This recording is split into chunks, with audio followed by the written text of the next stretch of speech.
தமிழர் ஆட்சி பார்த்துருக்க எல்லாருக்குமே வணக்கம். தினகரன் ராஜாமணி அப்படிங்கிற ஒருத்தர் என்ன பண்ணியிருந்தார் அப்படின்னு பார்த்தீங்கன்னா, திருநெல்வேலியில் மூட்டை மூட்டையாக கேரளாவில் இருந்து கொண்டு வரப்பட்ட மருத்துவ கழிவுகளை கொட்டியிருக்காங்க அப்படின்றத காணொலி எடுத்து பதிவு செஞ்சுருந்தார். இதை சீமானவர்கள் வருஷா வருஷம் சொல்லிட்டு தான் இருக்காரு, இந்த கழிவுகளை கொட்டக்கூடாது அப்படின்னு சொல்லிட்டு. நாம் தமிழர் கட்சியினர் கன்னியாகுமரியில் இதை எதிர்த்து பெரிய கூட்டமே நடத்தி அங்கே மிகப்பெரிய போராட்டங்கள்லாம் நடத்தியிருக்காங்க. எப்பவுமே சிறைப்பிடிப்பாங்க அந்த வண்டி அப்படின்றதுலாம் நம்ம எல்லாருக்குமே தெரியும். இந்த நிலையில் சீமானவர்கள் இந்த விஷயத்தை பேச ஆரம்பித்த கொஞ்ச நேரத்தில் என்ன பண்ணிட்டாங்க அப்படின்னு பார்த்தீங்கன்னா, கேரளாவில் இருந்தே அதிகாரிகள்லாம் தமிழ்நாட்டுக்கு அதை எடுத்துகிட்டு போயிட்டாங்க அப்படின்றது ஒன்று இருக்குது. சீமானவர்கள் அடித்த அடி கேரளா கவர்மெண்ட் வரைக்கும் கேட்டு அந்த கேரளா கவர்மெண்ட் நேராக இறங்கி இங்கே இருக்கிற அந்த கழிவுகளை எடுத்துகிட்டு போயிருக்காங்க அப்படின்றது ஒன்று இருக்குது. இனிமே காவல்துறை கொஞ்சம் ஜாக்கிரதையாக இருக்கணும் அப்படின்றதும் ஒன்று இருக்குது. அதில் சொல்லும்போது லாரிகளுடன் வந்த கேரளா அதிகாரிகள் திருநெல்வேலி மாவட்டத்தில் கொட்டப்பட்டுள்ள மருத்துவ கழிவுகள் தேசிய பசுமை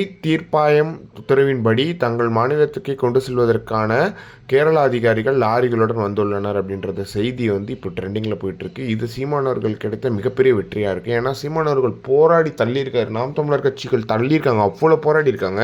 கனிம வளங்களை கடத்திட்டு போகிறதா இருக்கட்டும், அதுக்கப்புறம் மருத்துவ கழிவுகளை தமிழ்நாட்டில் கொட்டுறதா இருக்கட்டும் சொல்லிட்டு சீமானவர்கள் தம்பிகளும் சீமானவர்களும் போராட்டமா அப்படின்றது ஒன்று இருக்குது. எம்பி எம்எல்ஏ தமிழ்நாடு கவர்மெண்ட் எல்லாத்துக்கும் சீமானவர்கள் அறிக்கை விட்டாங்க, எல்லாம் நடந்துடுச்சு. கடைசியாக சீமானவர்கள் இறங்கி அடித்த சம்பவத்தில் லாரிகளுடன் வந்த கேரளா அதிகாரிகள் அப்படின்றது ரொம்ப ரொம்ப சந்தோஷமான விஷயமா இருக்குது. இதை பற்றி நீங்கள் என்ன நினைக்கிறீங்க அப்படின்றத மறக்காம கமெண்ட் பாக்ஸ்ன்னு சொல்லுங்கள். இது சீமானு கிடைச்ச மிகப்பெரிய வெற்றியாக இருக்கும் அப்படின்றதுல எந்த ஒரு மாற்றமே கிடையாது.